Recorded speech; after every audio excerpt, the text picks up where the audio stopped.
Hi, இன்னைக்கு ஒரு சூப்பரான கொள்ளு ரசங்க. இது ரொம்பவே உடம்புக்கு நல்லது. அது மட்டும் இல்லாமல் சளி இருக்கிறவங்களுக்கு சீக்கிரமாக சளி தீரணும்னா இந்த கொள்ளு ரசம் வச்சு கொடுத்து பாருங்க. ரொம்பவே சீக்கிரமாகவே சளி தீந்துரும். எப்படி செய்யறதுன்னு பார்க்கலாங்களா?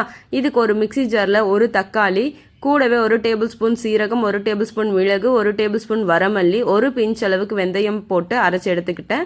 நான் கொள்ளு வேக வச்சு தண்ணி எடுத்து வச்சுருக்கேன். அது கூட இந்த அரைச்ச மசாலாவையும் சேர்த்துட்டு கூடவே ஒரு பிஞ்ச் அளவுக்கு பெருங்காயத்தூள், ஒரு டேபிள் ஸ்பூன் மஞ்சத்தூள் சேர்த்து நல்லா மிக்ஸ் பண்ணிக்கோங்க. மிக்ஸ் பண்ணதுக்கப்புறம் கடாயில் 3 டேபிள் ஸ்பூன் ஆயில், கடுகு, ஒரு டேபிள் ஸ்பூன் சீரகம், ஒரு டேபிள் ஸ்பூன் வரமல்லி போட்டுக்கோங்க. நான் 5 பல் பூண்டு, பச்சை மிளகாவை இடித்து சேர்த்துருக்கேன். இடித்து சேர்த்துனா டேஸ்ட்டு ரொம்ப சூப்பராக இருக்கும்.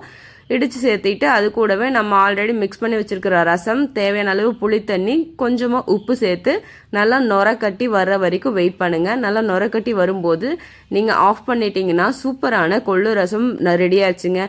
இது ரொம்பவே நல்லதுங்க உடம்புக்கு. கண்டிப்பாக ட்ரை பண்ணுங்கள். பிடிச்சிருந்தா லைக் பண்ணுங்கள், ஷேர் பண்ணுங்கள், கமெண்ட் பண்ணுங்கள். தேங்க்ஸ் ஃபார் வாட்சிங்.